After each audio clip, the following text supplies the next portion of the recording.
Mi hija me entregó un sobre después de la reunión familiar diciéndome que era muy estúpida para darme cuenta de lo que habían hecho con mi casa.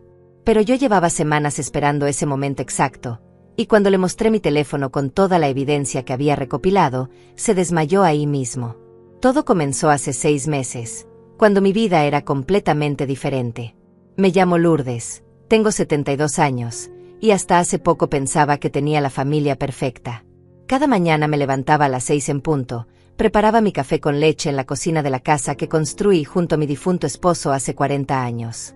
Esta casa de 2 pisos, con su jardín lleno de rosas rojas y su portal donde me sentaba todas las tardes, era mi santuario. Había pagado la hipoteca con tanto sacrificio, trabajando como costurera durante décadas, ahorrando cada centavo. Después de que mi esposo murió hace 5 años, esta casa se convirtió en todo lo que me quedaba de nuestra vida juntos. Vivía tranquila, con mi rutina establecida. Los lunes lavaba la ropa, los martes hacía las compras en el mercado del barrio, los miércoles visitaba a mi vecina Estela para tomar té y conversar sobre las telenovelas. Los fines de semana esperaba con ansias la visita de mi hija Rebeca, su esposo Mateo y mis 2 nietos pequeños. Rebeca siempre había sido mi orgullo. A los 45 años, era una mujer exitosa, trabajaba en una empresa de bienes raíces y vivía en una casa bonita en el barrio residencial. Mateo, su esposo, era ingeniero y parecía un buen hombre, siempre educado conmigo, siempre preguntando si necesitaba algo. Cuando llegaban los domingos, traían flores para decorar la mesa del comedor, y Rebeca me ayudaba a preparar el almuerzo familiar. «Mamá, huele delicioso», me decía mientras removía la olla de sancocho que preparaba especialmente para ellos. Los niños corrían por toda la casa, llenándola de risas y gritos de alegría. En esos momentos me sentía la abuela más feliz del mundo.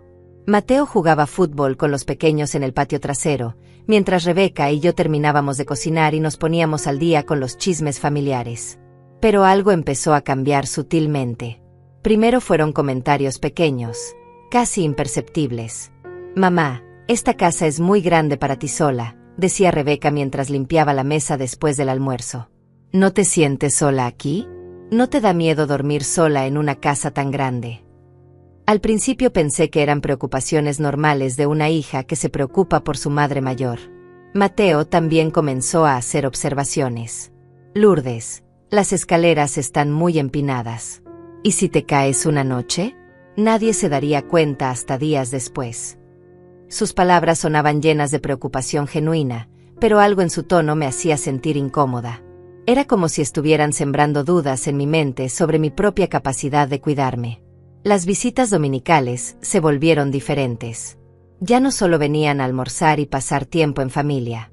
Ahora Rebeca revisaba cada rincón de la casa, señalando cosas que supuestamente necesitaban reparación. «Mira esta pared, mamá, tiene humedad. Y esta ventana no cierra bien. Esta casa necesita muchas reparaciones que van a costar una fortuna». Un domingo, mientras preparaba café después del almuerzo, escuché a Rebeca y Mateo hablando en voz baja en la sala. No pude entender todo, pero capté fragmentos. «Demasiado grande para ella. No puede mantenerla. Sería lo mejor». Cuando entré con la bandeja del café, se callaron inmediatamente y me sonrieron como si nada hubiera pasado. Fue entonces cuando comenzó a infiltrarse la sensación de que algo no estaba bien. Mi instinto de madre, desarrollado durante décadas, me decía que había algo más detrás de toda esa preocupación repentina por mi bienestar y mi casa. Las semanas siguientes confirmaron mis sospechas. Rebeca comenzó a visitarme entre semana, algo que nunca había hecho antes. Llegaba sin avisar, siempre con alguna excusa.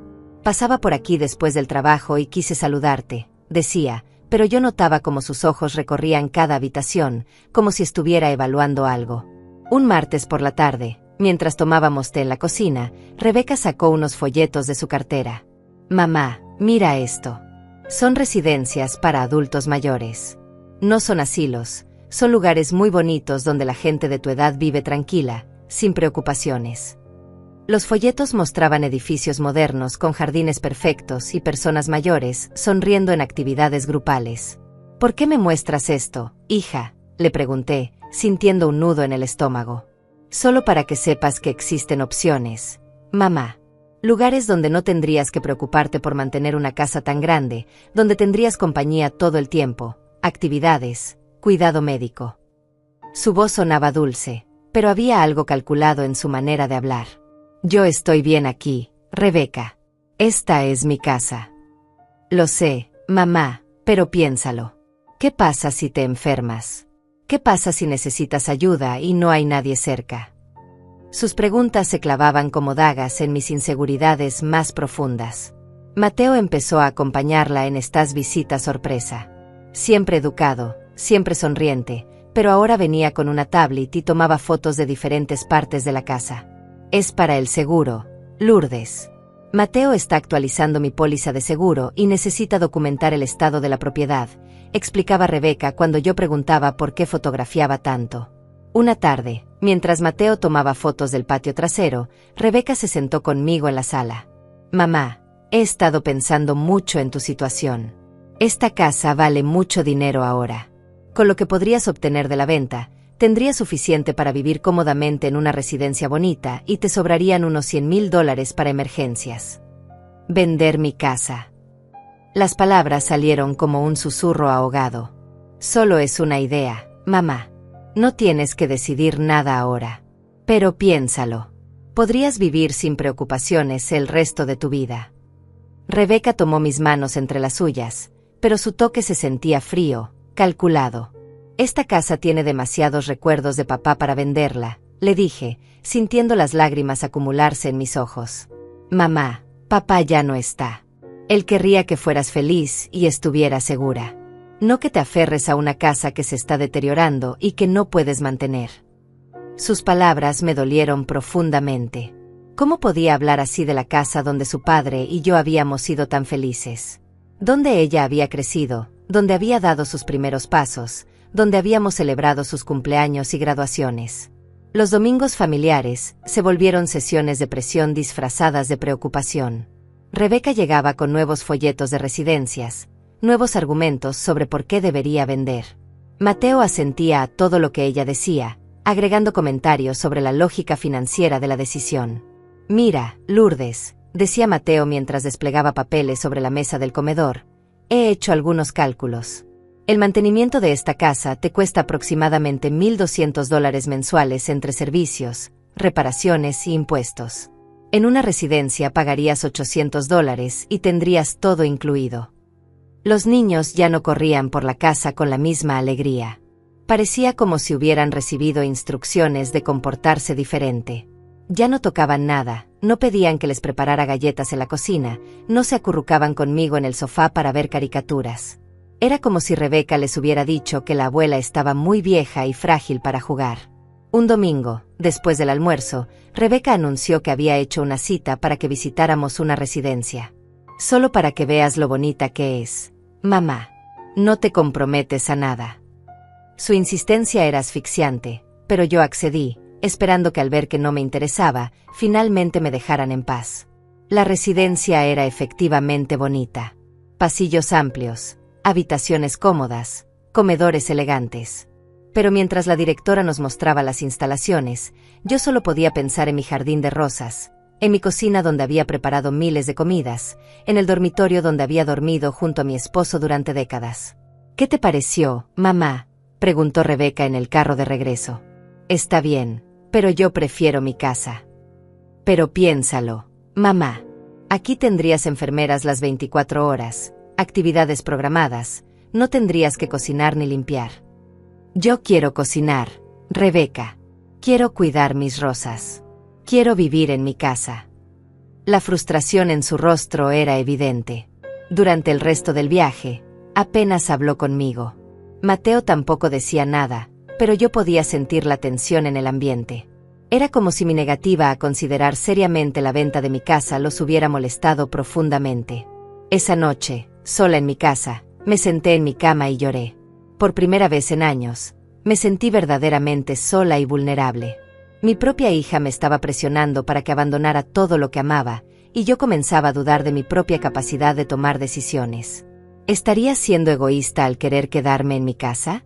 ¿Realmente era demasiado vieja para cuidarme sola? Al día siguiente, Mi vecina Estela vino a visitarme como siempre hacía los lunes. Estela tenía 74 años y vivía sola desde que enviudó hace 8 años. Siempre había sido una mujer fuerte e independiente, y yo admiraba su energía y determinación. «Te ves preocupada, Lourdes. ¿Qué te pasa?», me preguntó mientras preparaba té para las 2.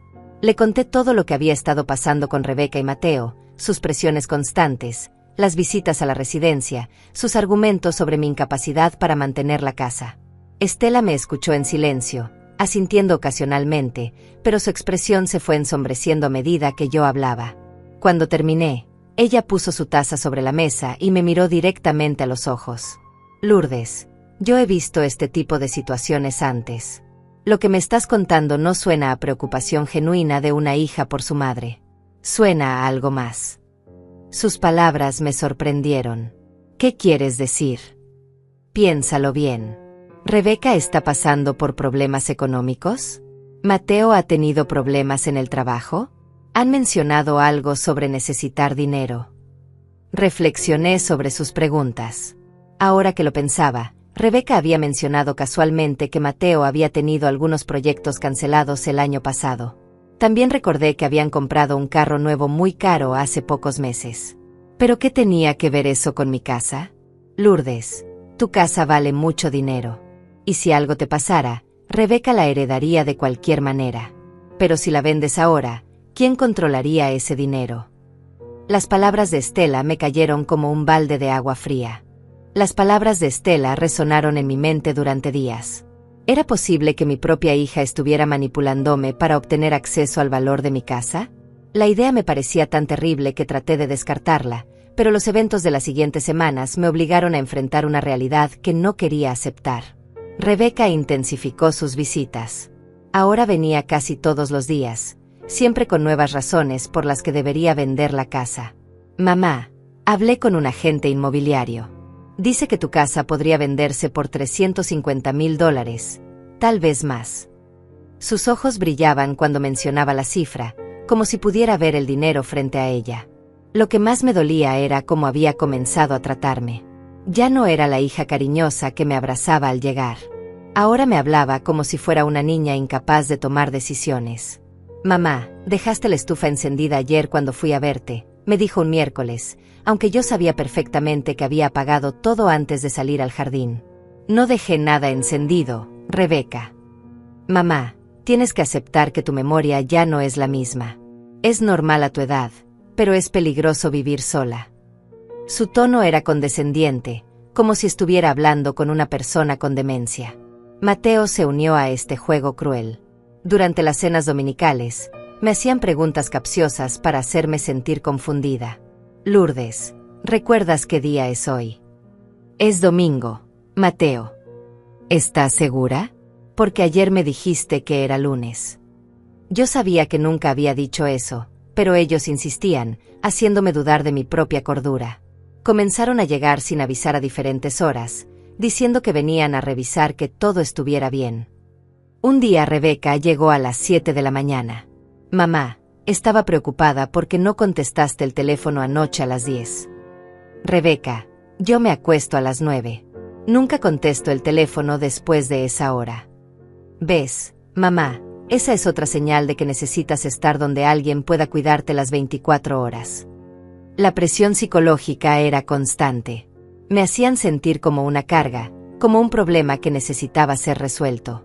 «Mamá, ¿qué pasa si te caes en la ducha? ¿Qué pasa si tienes un problema cardíaco en la madrugada? Nosotros vivimos a 30 minutos de aquí. Para cuando lleguemos, podría ser demasiado tarde». Sus escenarios catastróficos se grababan en mi mente. Por las noches, mientras me bañaba, pensaba en la posibilidad de resbalarme. Cuando subía las escaleras, me aferraba más fuerte al pasamanos, imaginando una caída. Estaban logrando lo que querían, que dudara de mi propia capacidad de vivir independientemente. La situación empeoró cuando comenzaron a traer expertos para evaluar mi casa. Un lunes llegó un inspector de seguros que Rebeca había contratado sin consultarme. «Es solo una evaluación de rutina, mamá». El hombre recorrió toda la casa, tomando notas sobre cada pequeño desperfecto. «Señora, Estas escaleras necesitan pasamanos adicionales. Esta ventana del segundo piso representa un riesgo de seguridad. El sistema eléctrico es muy antiguo. Su reporte parecía diseñado para hacer que mi casa sonara como una trampa mortal. Un miércoles llegó un especialista en seguridad para adultos mayores que Mateo había encontrado. Lourdes, esta casa tiene demasiadas áreas donde podrías tener un accidente. Los baños necesitan barras de seguridad, las escaleras necesitan alfombras antideslizantes, necesitas un sistema de alerta médica. Cada recomendación venía con un costo. Todo esto te costaría unos $15,000, mínimo. Era como si estuvieran construyendo un caso legal para demostrar que yo era incompetente. Cada visita, cada evaluación, cada comentario estaba diseñado para debilitar mi confianza y justificar la necesidad de que vendiera mi casa y me mudara a una residencia. Los domingos familiares se convirtieron en juntas de presión. Ya no cocinaba para ellos. Rebeca insistía en traer comida preparada. No queremos que te canses cocinando para todos, mamá. Pero yo sabía que era otra forma de hacerme sentir inútil, de quitarme uno de los pocos placeres que me quedaban. Durante estas comidas, Rebeca y Mateo tacteameaban para bombardearme con argumentos. Mamá, encontré una residencia preciosa a solo 10 minutos de nuestra casa. Podrías venir a cenar con nosotros todos los fines de semana. Y los niños podrían visitarte más seguido, Lourdes. En esta casa casi no los vemos porque viven preocupados de que te vayas a caer o de que algo te pase. Era mentira. Los niños nunca habían mostrado preocupación por mi seguridad hasta que sus padres comenzaron a ponerles esas ideas en la cabeza. Ahora, cuando venían, me miraban con lástima, como si fuera una anciana frágil que necesitaba cuidados especiales. Un domingo, después del almuerzo, Rebeca hizo el anuncio que había estado preparando durante semanas. Mamá, Mateo y yo hemos estado investigando, y creemos que ya es hora de que tomes una decisión seria sobre tu futuro. Sacó una carpeta gruesa llena de documentos. Aquí están las aplicaciones para 3 residencias diferentes. Esta es la información financiera que necesitas. Y aquí está el estimado de valor de tu casa que me dio el agente inmobiliario. Los papeles se extendían sobre mi mesa del comedor como evidencia en un juicio. También contacté a un abogado especializado en planificación patrimonial. Dice que es importante que organices tus finanzas ahora, mientras aún puedes tomar decisiones claras. La manera como dijo "mientras aún puedes" me heló la sangre.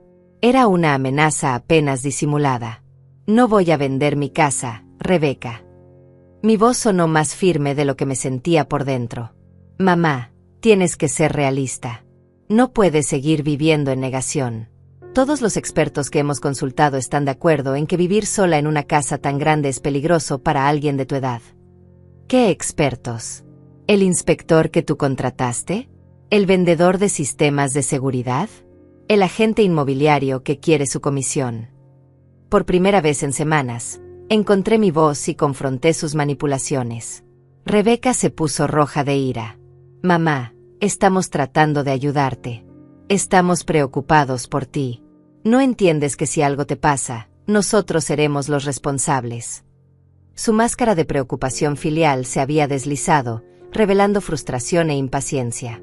Nadie te pidió que fueras responsable de mí, Rebeca. Yo soy una mujer adulta y competente. Eso es exactamente el problema. Crees que eres competente, pero no lo eres. Ayer se te olvidó cerrar la puerta del jardín. El martes pasado dejaste el agua corriendo en el lavadero. Yo sabía que estaba mintiendo, pero sus acusaciones me confundían. ¿Realmente había dejado la puerta abierta? ¿Había dejado el agua corriendo? Comenzaba a dudar de todo, exactamente lo que ella quería. Mateo intervino con su voz calmada y razonable. Lourdes, entendemos que es difícil aceptar los cambios que vienen con la edad. Pero ignorar la realidad no va a hacer que desaparezca. Tienes que pensar no solo en ti, sino en nosotros. En los niños. ¿Qué van a pensar si algo te pasa porque fuimos demasiado cobardes para tomar las decisiones difíciles? Era chantaje emocional puro. Me estaban haciendo sentir culpable por querer vivir en mi propia casa, por querer mantener mi independencia. Me estaban convenciendo de que mi deseo de conservar mi hogar era egoísmo que podría dañar a toda la familia. Esa noche, después de que se fueron, me senté en mi sala y lloré hasta que no me quedaron más lágrimas. Mi propia hija me había hecho sentir como una carga, como un problema que necesitaba ser eliminado. La casa que había sido mi refugio ahora se sentía como una prisión de la cual Rebeca tenía las llaves. Me fui a la cama sintiendo que había perdido no solo mi hogar, sino también a mi hija. La mujer que me había visitado ese domingo ya no era la niña que había criado con tanto amor. Se había convertido en una extraña que veía mi vulnerabilidad como una oportunidad, mi casa como un banco que podía ser saqueado.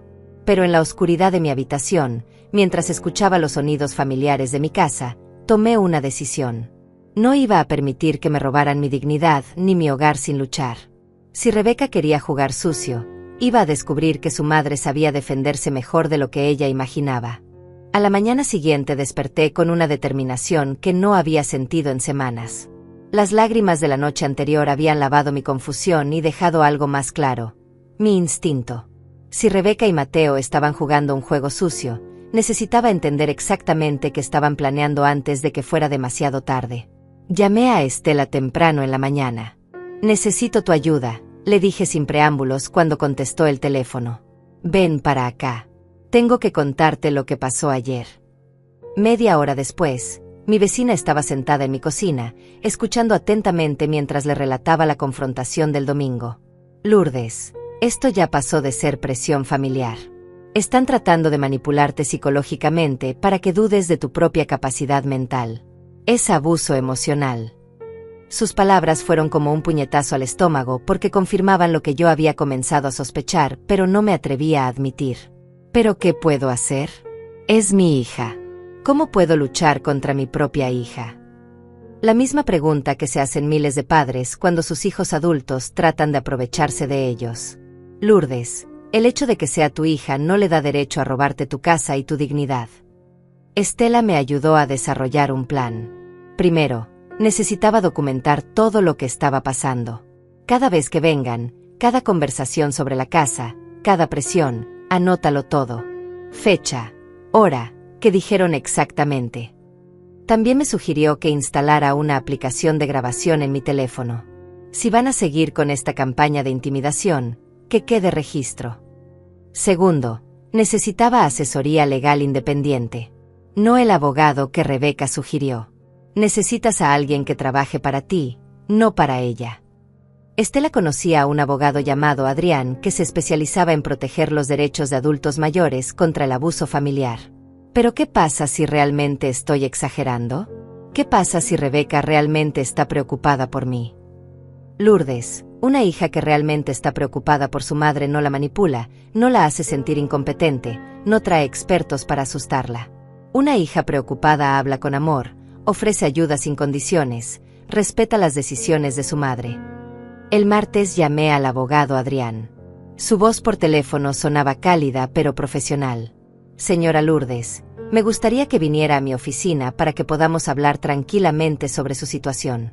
Y traiga cualquier documento que tenga relacionado con su casa y sus finanzas. La oficina de Adrián estaba en el centro de la ciudad. Era un hombre de aproximadamente 50 años. Con cabello canoso y ojos amables que me recordaron a mi difunto esposo. Cuando le conté toda la historia, desde las primeras insinuaciones de Rebeca hasta las evaluaciones de expertos, su expresión se volvió cada vez más seria. Señora Lourdes, lo que me está describiendo es un patrón clásico de lo que llamamos explotación financiera de adultos mayores por familiares. Es más común de lo que la gente piensa, y es particularmente doloroso porque viene de las personas en quienes más confiamos. Adrián me explicó que tenía derechos legales que podía ejercer. Primero, su casa es suya y nadie puede forzarla a venderla mientras usted sea mentalmente competente. Segundo, si alguien está tratando de manipularla o coaccionarla para que tome decisiones financieras, eso puede constituir abuso financiero. ¿Pero cómo puedo probar que soy mentalmente competente? Rebeca y Mateo han traído a todos esos expertos que dicen que mi casa es peligrosa. Esos no eran evaluaciones de su capacidad mental, señora. Eran evaluaciones de seguridad de la vivienda, que son dos cosas completamente diferentes. Si quiere, puedo arreglar una evaluación psicológica independiente que demuestre su competencia mental.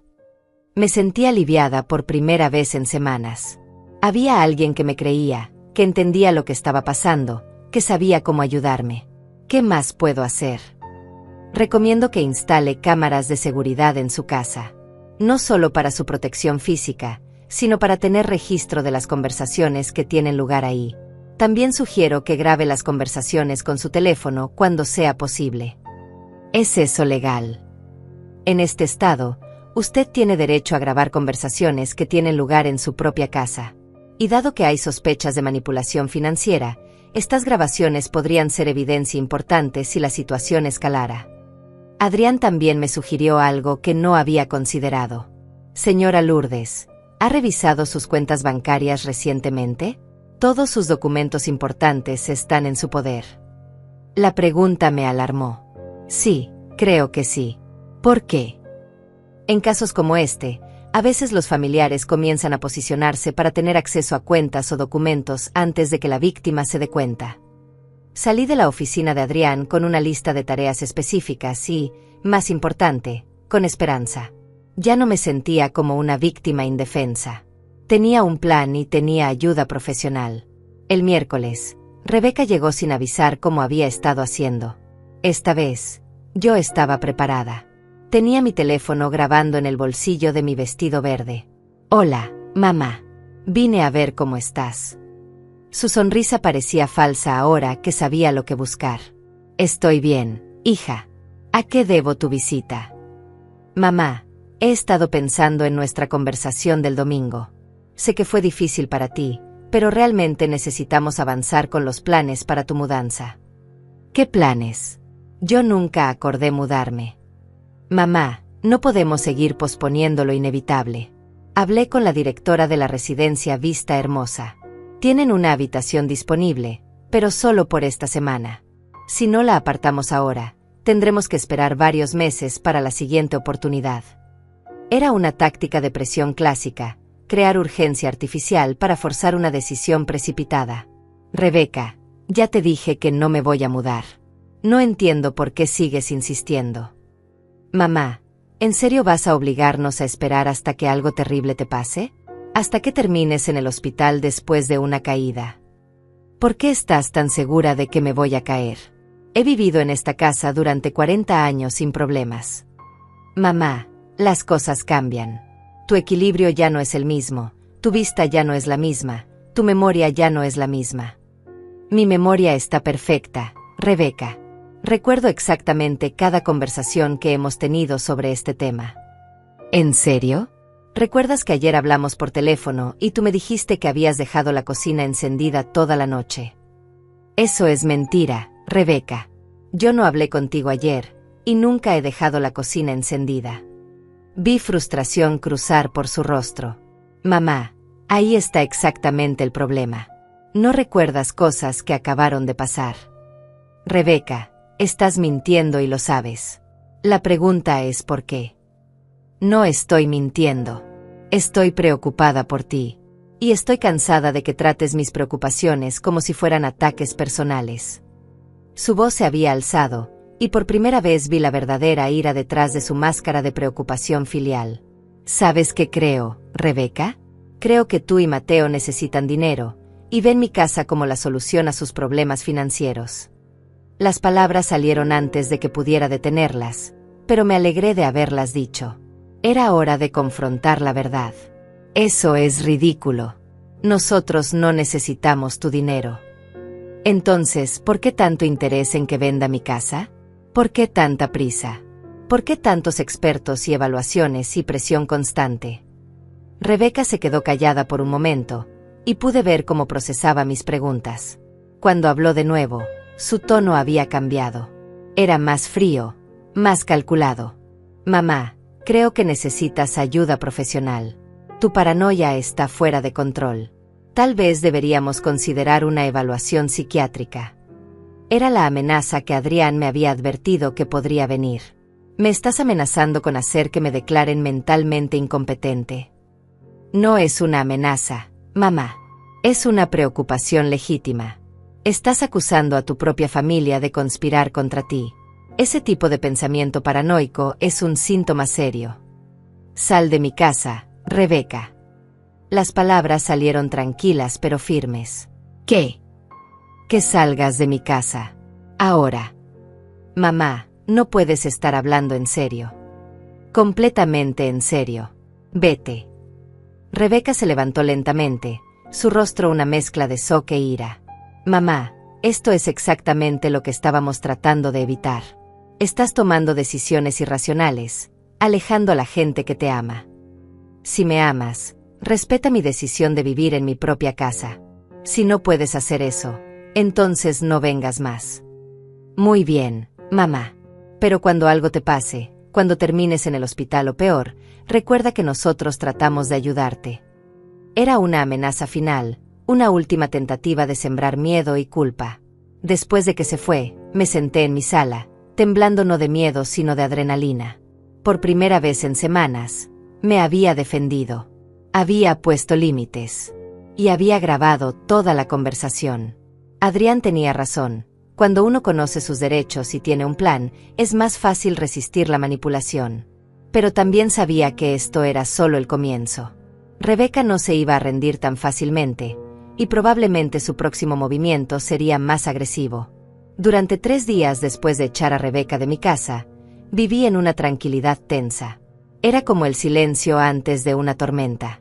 Sabía que ella no se había rendido, pero no sabía por dónde vendría su próximo ataque. No tuve que esperar mucho para descubrirlo.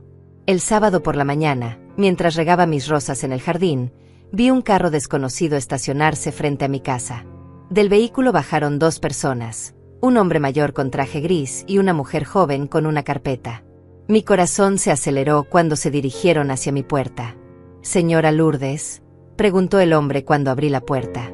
«Soy el doctor Ramírez, y ella es la trabajadora social Patricia.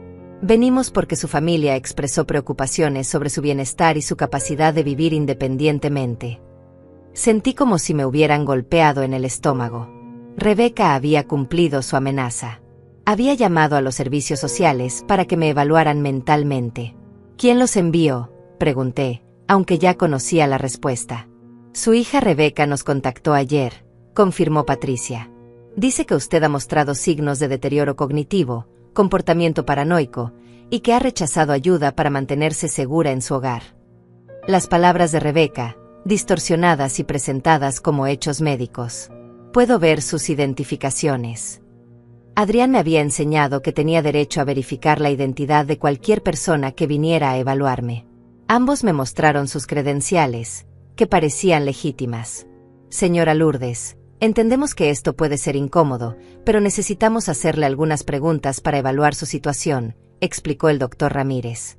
«También necesitamos inspeccionar su hogar para identificar posibles riesgos de seguridad». «¿Y si me niego?». «Tiene derecho a negarse, pero eso podría resultar en procedimientos legales adicionales si su familia decide buscar una orden judicial para una evaluación obligatoria». Era otra amenaza disfrazada de información. Decidí cooperar, pero con condiciones. «Pueden hacer su evaluación, pero quiero grabar todo el proceso para mi protección legal». Vi cómo se miraron entre ellos. «¿Hay algún problema con eso?». «No, señora. Es su derecho». La evaluación duró 2 horas. Me hicieron preguntas sobre mi edad, la fecha actual, quién era el presidente, operaciones matemáticas simples. Todas las preguntas que esperaba, y todas las respondí correctamente. También me pidieron que les contara sobre mi rutina diaria, mi historia médica, mis finanzas. «¿Es cierto que su hija ha expresado preocupaciones sobre su capacidad de mantener esta casa?», preguntó Patricia. «Mi hija ha expresado muchas cosas recientemente, pero yo mantengo mi casa perfectamente». «¿Es cierto que ha tenido episodios de confusión, como dejar electrodomésticos encendidos?». «Eso es lo que mi hija dice, pero no es verdad. Nunca he tenido problemas con mi memoria o con el manejo de mi hogar». ¿Por qué cree que su hija diría esas cosas si no fueran ciertas? La pregunta era una trampa. Si decía que Rebeca estaba mintiendo, parecería paranoica. Si admitía confusión, confirmaría sus acusaciones. Tendría que preguntarle a ella sus motivaciones. Yo solo puedo hablar de mi propia experiencia, y mi experiencia es que soy perfectamente capaz de cuidarme a mí misma. Era una respuesta diplomática que evitaba acusaciones directas. Durante la inspección de la casa, Tomaron fotos de todo, las escaleras, los baños, la cocina, incluso mi dormitorio. Estas escaleras no tienen barandas en ambos lados, notó el doctor Ramírez. ¿Ha tenido problemas para subirlas? Ninguno. He subido estas escaleras durante 40 años sin incidentes. ¿Y si tuviera una emergencia médica durante la noche? ¿Cómo pediría ayuda? Tengo un teléfono junto a mi cama y números de emergencia en la refrigeradora. También tengo vecinos cercanos que podrían ayudarme si fuera necesario. Cuando terminaron, el doctor Ramírez me explicó el proceso siguiente. Vamos a compilar un reporte basado en nuestra evaluación. Este reporte será enviado a su familia y, si hay preocupaciones significativas, podría resultar en recomendaciones específicas para su cuidado. ¿Qué tipo de recomendaciones? Podrían incluir servicios de apoyo en el hogar, modificaciones de seguridad, o en casos extremos, recomendaciones para un nivel de cuidado más supervisado. Supervisado. Era una manera elegante de decir institucionalizado. Después de que se fueron, llamé inmediatamente a Adrián. Acaban de irse los servicios sociales. Rebeca los llamó para que me evaluaran. ¿Cómo se sintió la evaluación? Creo que fue bien. Respondí todas sus preguntas correctamente, pero están enfocados en los supuestos riesgos de seguridad de mi casa. Lourdes, es importante que entienda algo. Estas evaluaciones a menudo están sesgadas desde el principio.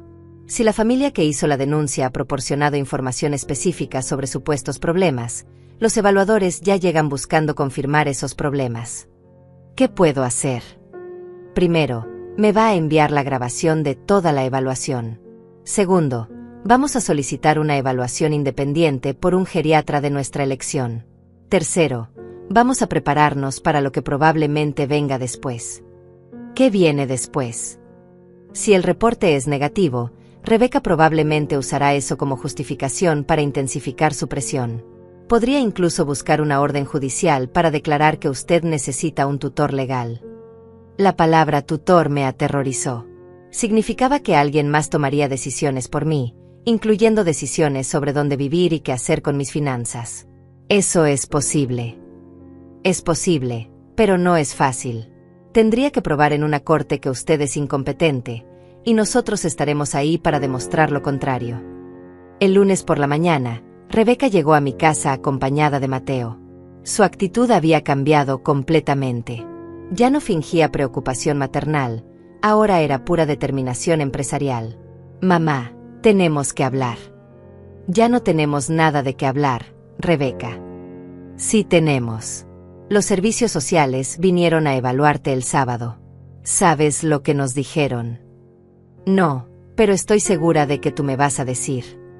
Dijeron que tienes múltiples factores de riesgo para vivir sola.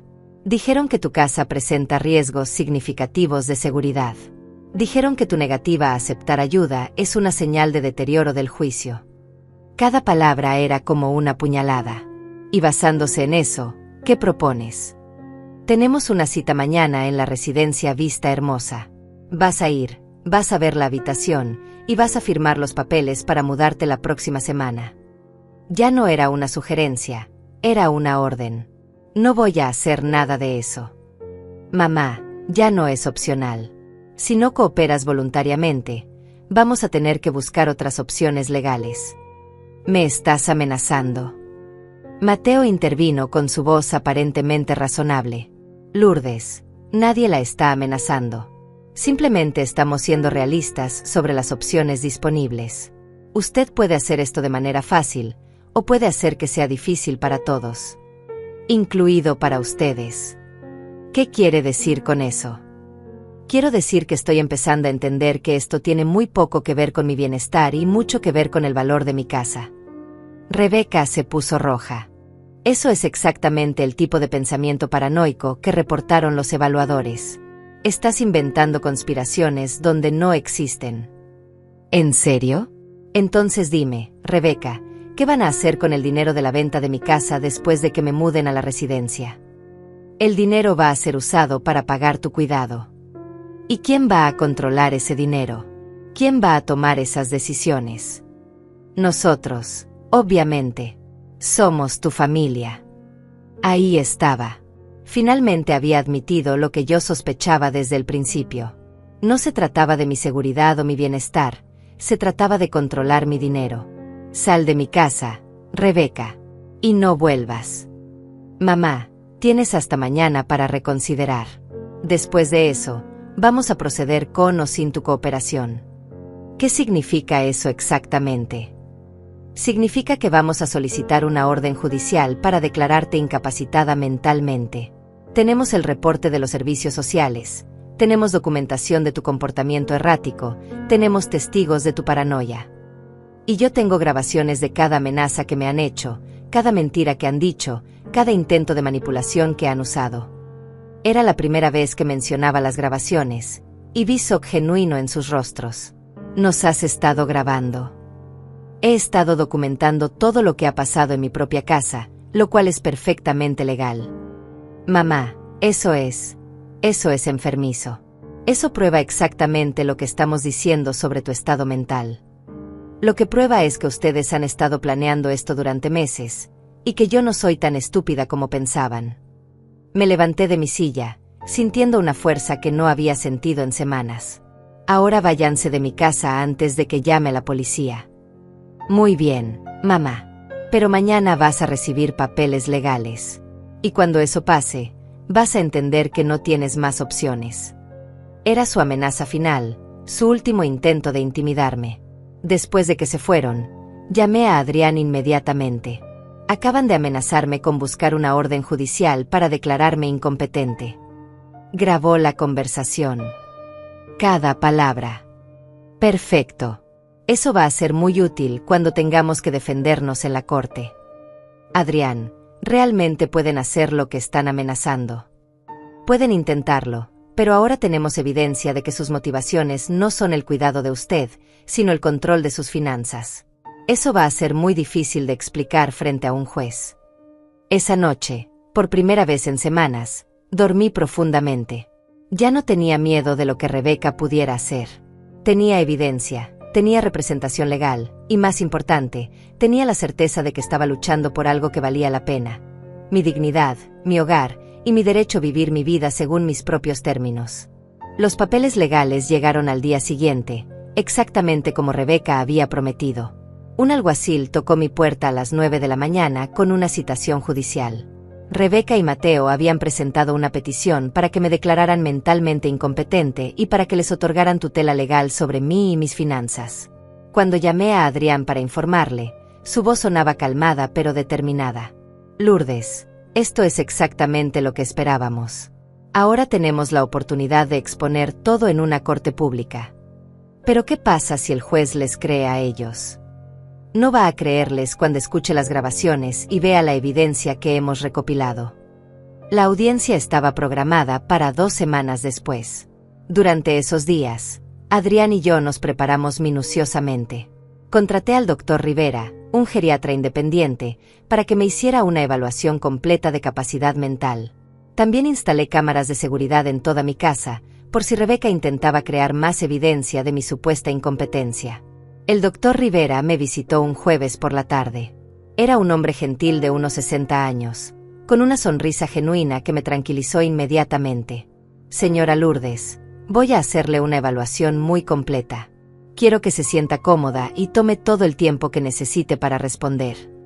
La evaluación duró 3 horas e incluyó pruebas de memoria, razonamiento, capacidad de juicio y funcionalidad diaria. También revisó mi historia médica y mis medicamentos. ¿Toma algún medicamento que pueda afectar su cognición? Solo vitaminas y un medicamento para la presión arterial que tomo desde hace años. ¿Ha notado algún cambio en su memoria o en su capacidad de tomar decisiones en los últimos años? Mi memoria está tan clara como siempre. De hecho, recuerdo perfectamente cada detalle de las conversaciones que he tenido con mi hija durante estos últimos meses. Al final de la evaluación, el Dr. Rivera sonrió. Señora Lourdes, sus funciones cognitivas están completamente normales para alguien de su edad. Su memoria es excelente, su juicio es sólido, y claramente es capaz de tomar decisiones independientes sobre su vida y sus finanzas. Mientras tanto, algo inesperado estaba sucediendo en mi vida personal. Adrián había comenzado a visitarme con más frecuencia para preparar el caso, pero nuestras conversaciones habían evolucionado más allá de temas legales. Descubrí que era viudo desde hace 3 años, que tenía 2 hijos adultos que vivían en otras ciudades, y que compartía mi amor por la jardinería. Sus rosas son espectaculares, Lourdes, me dijo un día mientras revisábamos documentos en mi jardín. Mi esposa también cultivaba rosas. Siempre decía que cuidar un jardín era como cuidar una relación, requiere paciencia, dedicación y mucho amor. Había tristeza en su voz, pero también calidez. La extraña mucho. Todos los días. Pero he aprendido que el amor que compartimos no termina cuando alguien se va. Se transforma en algo diferente, algo que nos ayuda a seguir adelante y, cuando estamos listos, a abrir nuestro corazón nuevamente. Sus palabras me conmovieron profundamente. Había estado tan concentrada en defender mi casa y mi independencia que había olvidado que la vida podía ofrecer nuevas posibilidades, incluso a los 72 años. Cree que es posible encontrar compañía genuina a nuestra edad.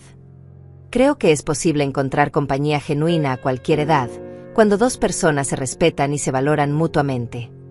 Durante esas 2 semanas de preparación, Adrián y yo desarrollamos una amistad que lentamente se convertía en algo más. No era el amor apasionado de la juventud, sino algo más profundo, respeto mutuo, comprensión compartida, y la comodidad de 2 personas que habían vivido lo suficiente para valorar la autenticidad por encima de todo. El día de la audiencia llegó como una tormenta que había estado gestándose durante meses. Adrián me acompañó al juzgado, y su presencia me dio la fuerza que necesitaba para enfrentar a mi propia hija en una batalla legal. Rebeca llegó con Mateo y un abogado que claramente había costado mucho dinero. Me miró con una mezcla de tristeza fingida y determinación. Mamá, todavía no es demasiado tarde. Puedes retirar tu oposición y resolver esto amigablemente. La única solución amigable es que retires tu petición y me dejes vivir en paz en mi propia casa. Sabes que no puedo hacer eso. Es por tu propio bien. Sus palabras sonaban ensayadas, como si hubiera practicado esta conversación frente a un espejo. Cuando comenzó la audiencia, el abogado de Rebeca presentó su caso primero. Habló sobre mi deterioro cognitivo, mi comportamiento paranoico y los riesgos de seguridad de mi casa. Presentó el reporte de los servicios sociales como evidencia de mi incompetencia. Su señoría, la señora Lourdes, claramente no puede tomar decisiones racionales sobre su propio cuidado. Ha rechazado ayuda, ha acusado a su familia de conspirar contra ella, y ha demostrado una negativa peligrosa a reconocer sus limitaciones. Cada palabra era como una bofetada pública. Luego Rebeca testificó. Con lágrimas en los ojos que parecían genuinas, describió su preocupación por mi bienestar. Mi madre siempre fue una mujer fuerte e independiente. Es desgarrador verla en este estado de negación sobre sus propias limitaciones. Nosotros solo queremos que esté segura y bien cuidada. Su actuación era convincente. Si yo no hubiera vivido la realidad de sus manipulaciones, tal vez incluso le habría creído. Pero conocía la verdad detrás de esas lágrimas. Cuando llegó nuestro turno, Adrián se levantó con confianza. Su señoría, vamos a demostrar que esta petición no tiene nada que ver con el cuidado de la señora Lourdes y todo que ver con el acceso a sus activos financieros. Primero presentó la evaluación del Dr. Rivera, que confirmaba mi competencia mental completa. Luego reprodujo segmentos clave de las grabaciones que había hecho de mis conversaciones con Rebeca y Mateo. La corte escuchó en silencio mientras la voz de Rebeca llenaba la sala. El dinero va a ser usado para pagar tu cuidado. ¿Y quién va a controlar ese dinero? Nosotros, obviamente. Somos tu familia. Vi cómo el rostro de Rebeca se puso pálido cuando se dio cuenta de que sus propias palabras la estaban traicionando. El juez también escuchó la grabación donde ella admitía que habían estado planeando esto durante meses, donde amenazaba con proceder con o sin mi cooperación. Cuando testifiqué, hablé con la voz clara y firme que había recuperado durante estas semanas de lucha. Su señoría, yo no soy una víctima de deterioro mental. Soy víctima de manipulación financiera por parte de mi propia hija. He vivido independientemente durante 72 años, he criado a esa mujer que ahora trata de robarme mi hogar, y merezco el respeto de vivir mis últimos años según mis propios términos. El veredicto fue claro y contundente. El juez negó la petición de tutela y declaró que yo era completamente competente para tomar mis propias decisiones. También ordenó que Rebeca y Mateo cesaran todo contacto no solicitado conmigo y advirtió que cualquier futura acción legal frívola podría resultar en sanciones. Cuando salimos del juzgado, me sentí como si hubiera recuperado no solo mi casa, sino mi alma. Adrián me tomó del brazo gentilmente. ¿Cómo se siente? Me siento libre. Por primera vez en meses, me siento completamente libre. Esa noche, Adrián me invitó a cenar en un restaurante elegante para celebrar la victoria. Mientras brindábamos con vino tinto, me di cuenta de que había ganado más que una batalla legal. Había recuperado mi dignidad, mi confianza, y había encontrado algo que pensé que nunca volvería a tener, la posibilidad de un nuevo amor. La victoria en la corte marcó el comienzo de una nueva vida, pero Rebeca no se había rendido completamente. Durante las primeras semanas después del juicio, recibí llamadas telefónicas constantes que comenzaron como súplicas y se transformaron en amenazas veladas. «Mamá, por favor, podemos hablar como adultas», decía su voz al teléfono, fingiendo vulnerabilidad. «Sé que las cosas se salieron de control, pero sigo siendo tu hija. Sigo preocupándome por ti». Sus palabras sonaban ensayadas, como si hubiera preparado un guión para recuperar mi confianza. «Rebeca, el juez fue muy claro. No deben contactarme sin mi consentimiento». «Pero mamá, ¿en serio vas a destruir nuestra relación por un malentendido?» «No fue un malentendido. Fue un intento deliberado de robarme mi casa y mi independencia. Nunca quisimos robarte nada. Solo queríamos ayudarte». Su voz se alzaba con cada palabra, revelando la frustración que se escondía detrás de su fachada de preocupación. «Mamá, ¿no entiendes que cuando algo te pase, nosotros vamos a ser los responsables? Los que van a tener que lidiar con las consecuencias. Nadie te pidió que fueras responsable de mí, Rebeca. Esa fue una responsabilidad que tú asumiste para justificar tus acciones. Somos familia. La familia se cuida. La familia se respeta, hija. Y tú perdiste mi respeto cuando decidiste tratarme como si fuera incompetente». Las llamadas se volvieron más agresivas cuando se dio cuenta de que no iba a ceder. «Mamá, espero que estés feliz con tu decisión. Espero que cuando estés sola y enferma, recuerdes que alejaste a las únicas personas que se preocupaban por ti. Las únicas personas que se preocupaban por mí no habrían tratado de manipularme para vender mi casa.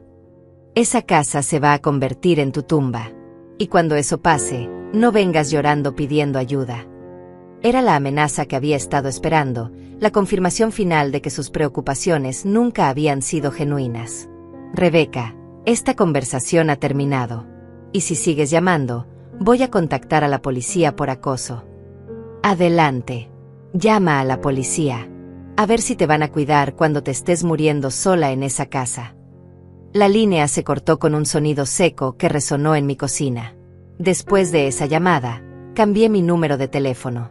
Adrián me ayudó con el proceso y también instaló un sistema de seguridad más avanzado en mi casa. «No creo que vayan a intentar algo físico», me dijo mientras programaba las cámaras, «pero es mejor estar preparados». «¿Realmente crees que mi propia hija podría hacerme daño?» Lourdes, cuando las personas sienten que han perdido control sobre algo que consideraban suyo, pueden volverse impredecibles. Mejor prevenir que lamentar. Sus palabras resultaron proféticas. Una semana después, llegué de hacer compras en el mercado y encontré que alguien había intentado forzar la cerradura de mi puerta trasera. Las cámaras habían capturado a Mateo tratando de entrar, probablemente para buscar documentos o crear evidencia de que mi casa era insegura. «Van a tener que explicarle esto a la policía», dijo Adrián cuando revisamos las grabaciones. «Este tipo de comportamiento podría resultar en una orden de restricción. Realmente quiero llegar a ese extremo con mi propia familia». Lourdes, ellos ya llegaron a ese extremo cuando decidieron tratarla como si fuera su propiedad. La orden de restricción fue aprobada inmediatamente cuando el juez vio las grabaciones del intento de allanamiento. Rebeca y Mateo tenían prohibido acercarse a menos de 500 metros de mi casa o contactarme por cualquier medio. Con esa amenaza legal finalmente neutralizada, pude concentrarme en reconstruir mi vida. Adrián se había convertido en una presencia constante y bienvenida. Venía a almorzar conmigo los domingos, me ayudaba con las compras pesadas, y habíamos desarrollado la costumbre de sentarnos en mi jardín por las tardes a tomar café y conversar. ¿Sabe qué es lo que más me gusta de estos momentos? Me preguntó un domingo mientras admirábamos mis rosas. Que no tengo que fingir ser alguien que no soy. Con usted puedo ser simplemente Adrián, no el abogado, no el viudo que necesita compasión, solo yo mismo. Sé exactamente lo que quiere decir. Durante meses me sentí como si tuviera que demostrar constantemente que era competente, que era digna de respeto. Con usted puedo ser simplemente Lourdes. Y Lourdes es una mujer extraordinaria, dijo, tomando mi mano gentilmente. Nuestro romance se desarrolló con la paciencia y sabiduría que solo viene con la edad. No había prisa, no había drama, solo dos personas que habían vivido lo suficiente para valorar la compañía genuina. Adrián me cortejaba con la galantería de otra época, flores frescas, cenas en restaurantes elegantes, paseos por el parque donde alimentábamos a los patos. ¿No se siente extraño comenzar una relación a nuestra edad? Le pregunté una tarde mientras caminábamos por el centro de la ciudad. Al contrario, se siente perfectamente natural. A nuestra edad sabemos exactamente lo que queremos y lo que no queremos. No hay tiempo para juegos o pretensiones. 6 meses después de conocernos, Adrián me propuso matrimonio. No fue una propuesta dramática como en las películas, sino una conversación honesta y madura entre dos adultos que habían decidido que querían pasar el resto de sus vidas juntos. Lourdes, hemos demostrado que podemos enfrentar las crisis juntos, que nos respetamos mutuamente y que disfrutamos la compañía del otro. ¿Por qué no hacer esto oficial? ¿Está seguro de que quiere casarse con una mujer de 72 años que viene con drama familiar incluido? Quiero casarme con la mujer que tuvo el coraje de defenderse contra su propia familia, que luchó por su independencia cuando habría sido más fácil rendirse, que me ha enseñado que nunca es demasiado tarde para comenzar de nuevo. Sus palabras me llenaron de una felicidad que no había sentido en décadas. La boda fue pequeña e íntima. Solo Estela y algunos amigos cercanos de ambos. Llevé un vestido color champán que Adrián me había ayudado a elegir, y él llevó un traje gris que lo hacía ver distinguido y elegante. La ceremonia se realizó en el jardín de mi casa, rodeados por mis rosas rojas que habían florecido espectacularmente esa primavera. Durante los votos, Adrián habló sobre encontrar el amor cuando menos le esperaba, sobre la fortaleza que había visto en mí durante los momentos más difíciles. Prometo respetarte siempre, apoyarte en todas tus decisiones, y nunca darte por sentada. Cuando llegó mi turno, miré a este hombre que había aparecido en mi vida durante mi momento más oscuro y había traído luz. Prometo no dejar que el pasado defina nuestro futuro, amarte con la sabiduría que viene con la experiencia, y crear contigo una vida basada en respeto mutuo y felicidad genuina. Esa noche, mientras Adrián y yo bailábamos lentamente en mi sala al son de música suave, reflexioné sobre el viaje extraordinario que había sido mi vida en los últimos meses. Había comenzado sintiéndome como una víctima, había luchado como una guerrera, y había emergido como una mujer renovada. ¿Alguna vez se arrepiente de haber luchado contra Rebeca?, me preguntó Adrián mientras me sostenía cerca. Nunca. Si no hubiera luchado, habría perdido no solo mi casa, sino mi dignidad. Y nunca te habría conocido. El destino tiene formas misteriosas de funcionar, dijo, besando mi frente gentilmente. A veces tenemos que perder algo para ganar algo mejor. No perdí nada, le respondí. Descubrí que la familia verdadera no siempre viene de la sangre. A veces viene del corazón. En ese momento, rodeada por el amor y el respeto que había luchado tan duramente por recuperar, supe que había tomado todas las decisiones correctas. Mi casa seguía siendo mi santuario, pero ahora era también nuestro hogar. Los primeros meses de mi matrimonio con Adrián fueron como un sueño que nunca pensé que podría volver a vivir. Despertarme cada mañana junto a alguien que me respetaba y valoraba era un regalo que apreciaba profundamente. Habíamos transformado mi casa en nuestro hogar, combinando nuestras pertenencias y rutinas de una manera que honraba tanto mi pasado como nuestro futuro juntos. Adrián se mudó oficialmente a mi casa 3 meses después de la boda. Trajo sus libros de derecho, sus fotografías familiares, y sus plantas de orquídeas que encontraron un lugar perfecto en el solarium que daba al jardín. Esta casa tiene alma, me dijo mientras organizaba sus libros en mi estudio. Puedo sentir todo el amor que usted y su esposo pusieron aquí durante todos esos años. Y ahora es nuestro turno de crear nuevos recuerdos, le respondí, abrazándolo desde atrás mientras contemplaba cómo nuestras vidas se entrelazaban de manera natural y hermosa. Un año después de nuestro matrimonio, recibí una llamada que no esperaba. Era Patricia, la trabajadora social que había participado en mi evaluación inicial. Señora Lourdes, la llamo porque hemos recibido reportes de que su hija ha estado difundiendo información falsa sobre su situación actual. ¿Qué tipo de información? Está diciéndole a la gente que usted fue manipulada por su abogado para casarse con él por dinero, que ahora está siendo explotada financieramente por su nuevo esposo. Las palabras me dolieron, pero no me sorprendieron. Rebeca no había aceptado su derrota. ¿Y qué van a hacer con esa información? Necesitamos hacer una visita de seguimiento para documentar que usted está bien y que sus decisiones han sido tomadas libremente. Es un procedimiento estándar cuando recibimos este tipo de reportes. La visita de Patricia fue muy diferente a la primera. Esta vez vino sola, y su actitud era más relajada y genuina. Adrián y yo la recibimos en nuestra sala, donde pudo ver inmediatamente la armonía y felicidad de nuestro hogar. Se ve usted muy bien, señora Lourdes. Y su casa se siente muy diferente a como la recordaba. Eso es porque ahora es un hogar lleno de amor en lugar de un lugar donde me sentía sitiada por mi propia familia. Patricia revisó nuestros arreglos financieros, confirmó que yo mantenía control total sobre mis activos, y documentó que nuestro matrimonio había sido una decisión completamente libre y meditada. ¿Hay algo que le gustaría que incluyera en mi reporte? Sí. Que nunca en mi vida he sido más feliz o he sentido más respeto y amor de lo que siento ahora. Después de que Patricia se fue, Adrián y yo tomamos una decisión importante.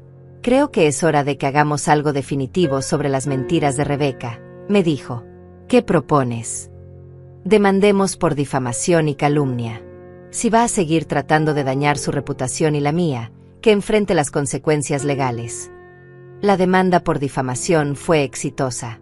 Rebeca tuvo que retractarse públicamente de sus declaraciones falsas y pagar una multa significativa. Más importante, el juez emitió una orden permanente prohibiéndole hacer cualquier declaración pública sobre mi vida privada o mis decisiones personales. ¿Cómo se siente ahora que todo esto ha terminado definitivamente?, me preguntó Adrián después de salir del juzgado. Me siento cerrada, como si finalmente hubiera puesto punto final a ese capítulo de mi vida. ¿Y qué viene ahora? Ahora vivimos nuestra vida sin mirar hacia atrás. Y eso fue exactamente lo que hicimos. Los 2 años siguientes fueron los más plenos de mi vida adulta. Adrián y yo viajamos a lugares que siempre había soñado visitar. París, donde paseamos por los jardines de Versalles. Italia, donde aprendimos a hacer pasta en una cocina toscana. México, donde bailamos salsa en las plazas de Guadalajara. ¿Sabe qué es lo más hermoso de viajar a nuestra edad?, me preguntó Adrián mientras observábamos el amanecer desde nuestro balcón en Roma. Que no tenemos prisa. Podemos sentarnos en un café durante horas sin sentirnos culpables. Podemos admirar un cuadro en un museo hasta que nos hayamos empapado completamente de su belleza. Y podemos apreciar cada momento porque sabemos lo preciosa que es la vida, agregué, tomando su mano mientras el sol iluminaba la ciudad eterna frente a nosotros. En casa, convertimos parte del jardín en un pequeño invernadero donde cultivábamos verduras orgánicas y hierbas aromáticas. Adrián resultó tener un talento natural para la jardinería, y juntos creamos un espacio que era productivo y hermoso. Mire esto, me dijo una mañana de primavera, mostrándome los tomates que habían comenzado a dar fruto. De una semilla pequeña viene tanto alimento. Es como nuestro amor, de un encuentro profesional creció algo que nos nutre todos los días. También nos involucramos en trabajos de caridad. Adrián ofrecía servicios legales gratuitos a adultos mayores que enfrentaban situaciones similares a la que yo había vivido, mientras yo ayudaba en un centro comunitario enseñando costura a mujeres jóvenes. ¿Por qué decidió ayudar a otras personas en situaciones como la suya?, me preguntó una periodista local que había venido a escribir un artículo sobre nuestro trabajo voluntario. Porque nadie debería tener que enfrentar sola la manipulación y el abuso de su propia familia. Si mi experiencia puede ayudar a otras personas a defenderse, entonces todo lo que pasé valió la pena. Un día, 3 años después de nuestro matrimonio, Estela vino a visitarnos con noticias inesperadas. Lourdes, me encontré con los nietos de Rebeca en el supermercado ayer. Han crecido tanto que casi no los reconozco. ¿Cómo están? A pesar de todo lo que había pasado, seguían siendo mis nietos y los amaba. Se ven bien, pero cuando me vieron, el mayor me preguntó por ti. Dijo que extrañaba las galletas que solías hacer para ellos.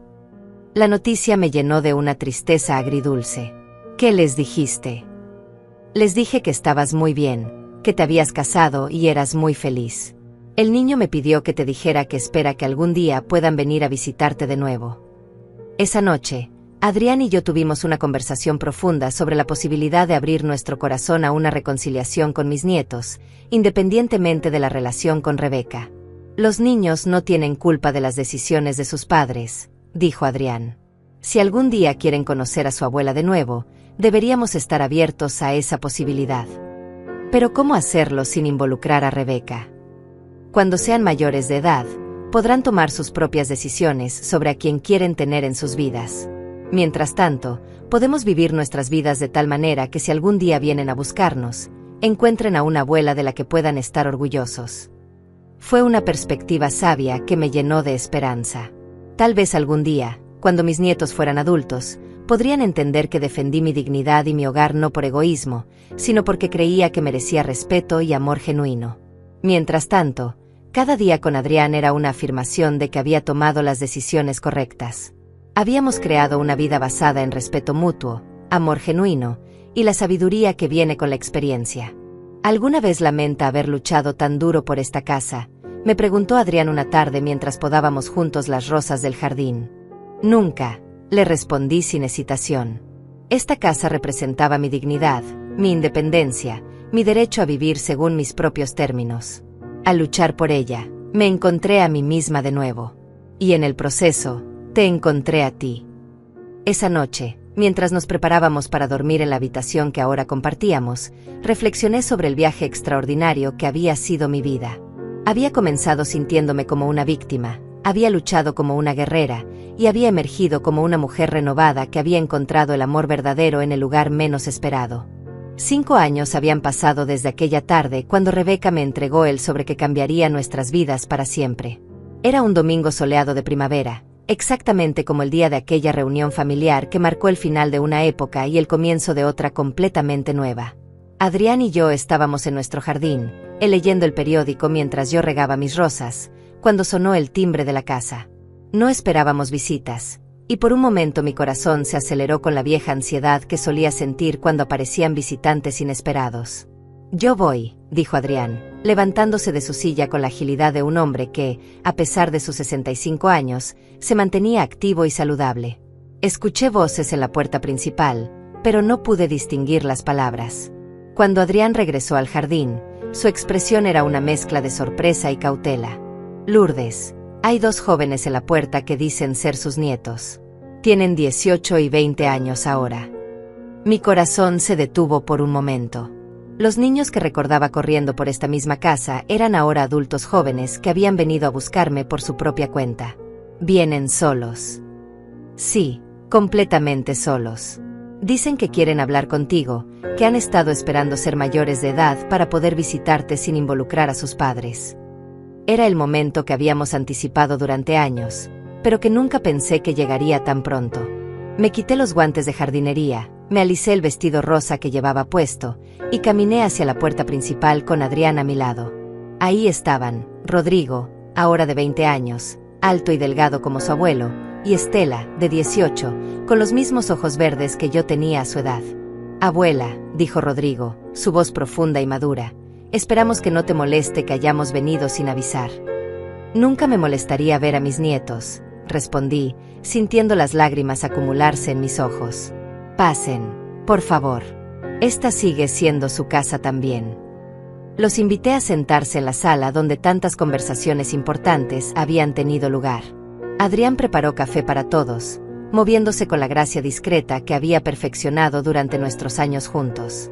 ¿Cómo me encontraron?, pregunté, aunque sospechaba la respuesta. Estela nos ayudó, explicó mi nieta homónima. Nos contó que te habías casado y que eras muy feliz. Durante años quisimos venir, pero mamá nos prohibía incluso hablar de ti. ¿Y ahora? Ahora somos adultos y podemos tomar nuestras propias decisiones. Rodrigo se inclinó hacia adelante, sus manos entrelazadas nerviosamente.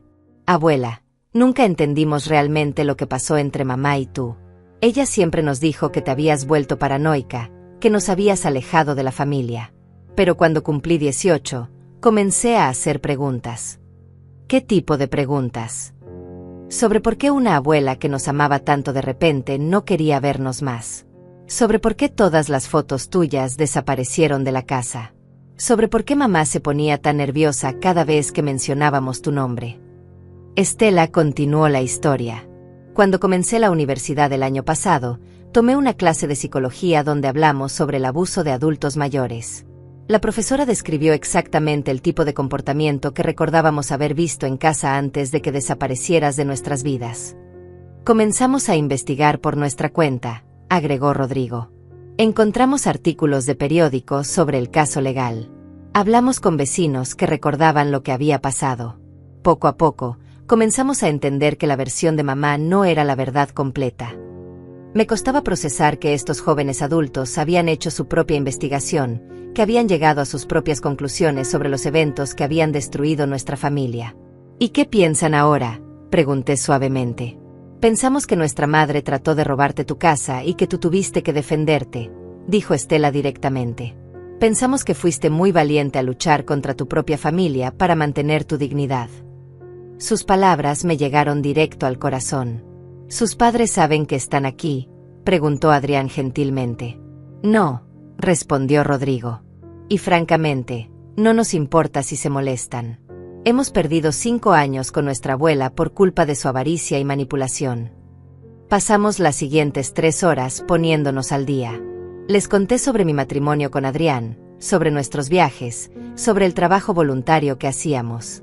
Ellos me contaron sobre sus estudios universitarios, sus planes futuros, sus relaciones románticas. Era como recuperar pedazos de mi corazón que no sabía que había perdido. Abuela, ¿nos perdonas por no haber venido antes?, preguntó Estela. No hay nada que perdonar, mi amor. Ustedes eran menores de edad, no tenían control sobre la situación. Pero sentimos que te abandonamos cuando más nos necesitabas. Al contrario, le dije, tomando sus manos jóvenes entre las mías.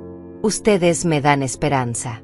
Me demuestran que la verdad siempre encuentra una manera de salir a la luz, que el amor verdadero no puede ser destruido por la manipulación y las mentiras. Adrián, que había observado toda esta reunión con discreta emoción, se acercó para servir más café. Sus nietos son extraordinarios. Lourdes. Tener el coraje de buscar la verdad y actuar según sus propias convicciones a su edad habla muy bien de la educación que recibieron de usted en sus primeros años. ¿Podemos venir a visitarte regularmente?, preguntó Rodrigo. Esta casa siempre fue nuestro lugar favorito cuando éramos pequeños. Nunca entendimos por qué de repente no podíamos venir más. Por supuesto que pueden venir. Esta casa está llena de recuerdos felices de ustedes, y me encantaría crear nuevos recuerdos juntos. Durante los meses siguientes, mis nietos se convirtieron en visitantes regulares. Venían a almorzar los domingos, exactamente como solían hacer cuando eran pequeños. Rodrigo estudiaba ingeniería como su padre, pero había desarrollado una pasión por la jardinería orgánica que compartía con Adrián. Estela estudiaba trabajo social, inspirada por su deseo de ayudar a adultos mayores que enfrentaban situaciones como la que yo había vivido. ¿Sabes por qué decidí estudiar trabajo social?, me preguntó Estela una tarde mientras preparábamos galletas en la cocina. Porque quiero asegurarme de que otras abuelas no tengan que pasar por lo que tú pasaste. Quiero proteger a las personas mayores de sus propias familias cuando sea necesario. Sus palabras me llenaron de un orgullo profundo. Mi experiencia dolorosa había inspirado a mi nieta a dedicar su vida a proteger a otros. Era como si algo hermoso hubiera crecido de las cenizas de aquella traición familiar. 1 año después de que mis nietos regresaran a mi vida, recibí una carta inesperada. Era de Rebeca. Después de 6 años de silencio forzado por las órdenes judiciales, había encontrado una manera legal de contactarme. Mamá, comenzaba la carta, sé que no tengo derecho a pedirte nada después de todo lo que pasó. Pero estoy escribiendo porque Mateo y yo nos estamos divorciando, y he tenido mucho tiempo para reflexionar sobre mis acciones. Ahora entiendo que lo que hice estuvo mal. La carta continuaba por 3 páginas, llena de disculpas y explicaciones sobre presiones financieras, sobre el miedo a perder su casa, sobre cómo había justificado sus acciones diciéndose a sí misma que era por mi propio bien. No espero que me perdones, terminaba, Solo quería que supieras que me arrepiento de todo y que admiro el valor que tuviste para defenderte. Esa noche, Adrián y yo discutimos la carta durante horas. ¿Qué quieres hacer?, me preguntó. No lo sé. Parte de mí quiere creer que su arrepentimiento es genuino, pero otra parte recuerda todo lo que me hizo pasar. ¿Y qué dice tu corazón? Mi corazón dice que soy lo suficientemente feliz ahora para no necesitar su arrepentimiento, pero también lo suficientemente sabia para no cerrar completamente la puerta al perdón. Decidí no responder la carta inmediatamente. En su lugar, esperé 6 meses para ver si Rebeca seguía intentando contactarme o si había sido un impulso momentáneo. Cuando no recibí más cartas, supe que mi decisión de esperar había sido la correcta. Un año después, en el 7º aniversario de aquella fatídica reunión familiar, organizamos nuestra propia reunión en el jardín de la casa. Estaban Adrián, mis 2 nietos, Estela mi vecina, y algunos amigos cercanos que habíamos hecho durante nuestros años de matrimonio. Mientras observaba a todas estas personas que me amaban y respetaban genuinamente, reflexioné sobre el viaje extraordinario que había sido mi vida desde aquella tarde cuando Rebeca me entregó el sobre con los documentos falsos de la venta de mi casa. ¿En qué piensas?, me preguntó Adrián, sentándose a mi lado en el mismo banco donde habíamos tenido tantas conversaciones importantes. Pienso en cómo a veces ser abandonada puede ser el regalo más grande que recibimos en la vida. ¿Cómo es eso? Porque cuando Rebeca me abandonó emocionalmente, cuando trató de robarme mi casa y mi dignidad, me obligó a encontrar la fuerza que no sabía que tenía. Me obligó a luchar por lo que era mío. Y en esa lucha, me encontré a mí misma de nuevo. Y me encontraste a mí, agregó con una sonrisa. Y encontré que el amor verdadero puede llegar a cualquier edad, que la familia real se define por el respeto y el cariño, no por la sangre, y que nunca es demasiado tarde para comenzar de nuevo. Esa noche, mientras nos preparábamos para dormir, miré por la ventana hacia el jardín donde mis rosas florecían más hermosas que nunca. Esta casa, que una vez estuvo bajo amenaza, ahora era el centro de una vida plena y feliz. Había defendido no solo mi hogar, sino mi derecho a vivir con dignidad y respeto. Todo había comenzado con un abandono, con la traición de mi propia hija. Pero había terminado con mi libertad, con un amor maduro y genuino, y con la certeza de que había tomado todas las decisiones correctas. A veces, las pruebas más difíciles de la vida nos llevan exactamente donde necesitamos estar.